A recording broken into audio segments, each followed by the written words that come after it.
अगर मगर जगर आई अनेक शब्दों के लिए एक शब्द की डगर। प्यारे बच्चों, आज मैं आपको पढ़ाऊंगी अनेक शब्दों के लिए एक शब्द। कम शब्दों में बात कहना भी एक कला है। आसानी से बात में समझ में आ जाती है।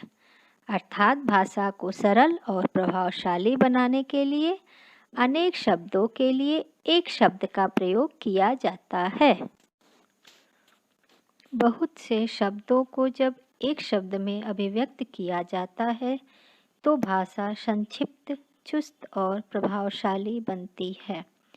शब्द समूह के लिए दिए गए एक शब्द को वाक्यांश बोधक या वाक्यांशों के लिए एक शब्द कहते हैं।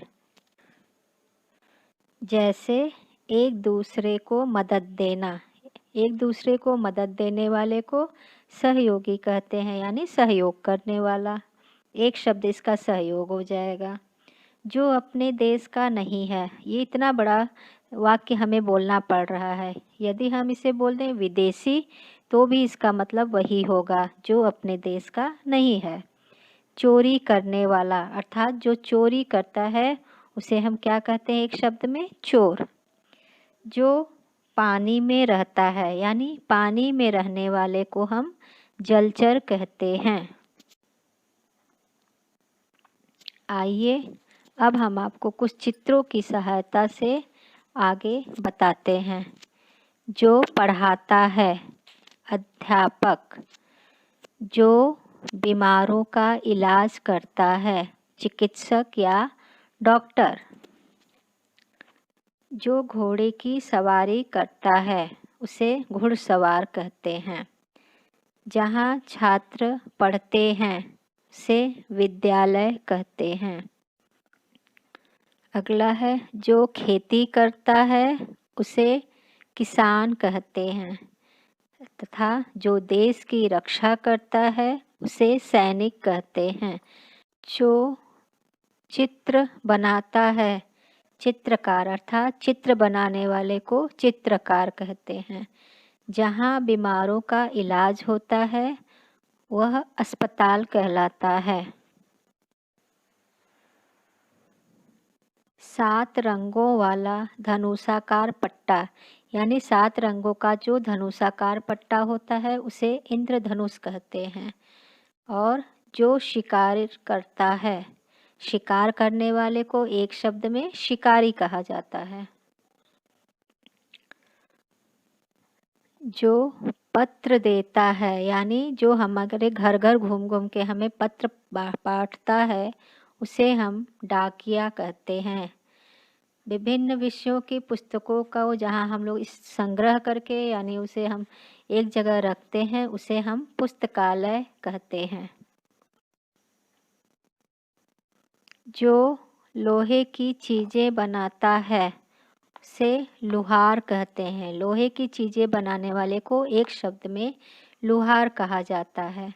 विद्या प्राप्त करने वाले को एक शब्द में विद्यार्थी कहा जाता है। जिसके पास धन न हो, अर्थात जिसके पास धन न हो, कुछ खाने पीने के लिए जिसके पास कमी होती है उसे हम निर्धन कहते हैं। जो मिट्टी के बर्तन बनाता है, अर्थात मिट्टी के बर्तन बनाने वाले को एक शब्द में हम कुम्हार कहते हैं। सदा सत्य बोलने वाला, अर्थात जो हमेशा सत्य बोलता है उसे हम कहते हैं सत्यवादी। तो महात्मा गांधी सदा सत्य बोलते थे, इसलिए हम उन्हें सत्यवादी भी कहते हैं। दूसरों का उपकार करने वाला, यानी दूसरों की भलाई करने वाले को हम एक शब्द में परोपकारी कहते हैं।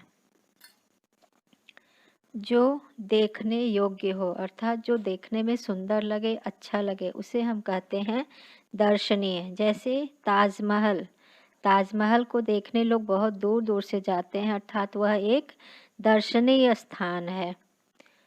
दूसरा है जो जन्म से अंधा हो, अर्थात जो जन्म से अंधा हो, जिसके आँखों की रोशनी जन्म से ही चली गई हो, उसे हम जन्मांध कहते हैं, यानी जन्म से अंधा।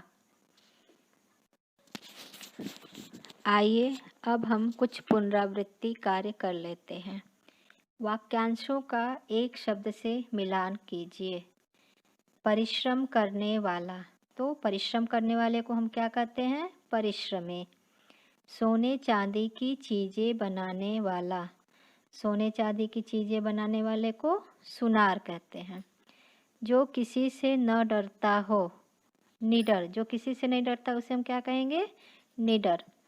जो पढ़ा लिखा हो, अर्थात जो ज्ञानी हो, जिसके पास ज्ञान हो, उसे हम क्या कहेंगे? शिक्षित। अब दूसरे पुनरावृत्ति कार्य हम देखते हैं। रिक्त स्थानों या खाली स्थानों में उपयुक्त शब्द भरिए। जैसे माधुरी बहुत मधुर बोलती है, वह एक, क्या यहाँ पे भरेंगे हम? मधुर भाषी है। दूसरा, प्रेमचंद्र ने अनेक उपन्यास लिखे, वे हिंदी के प्रसिद्ध लेखक थे।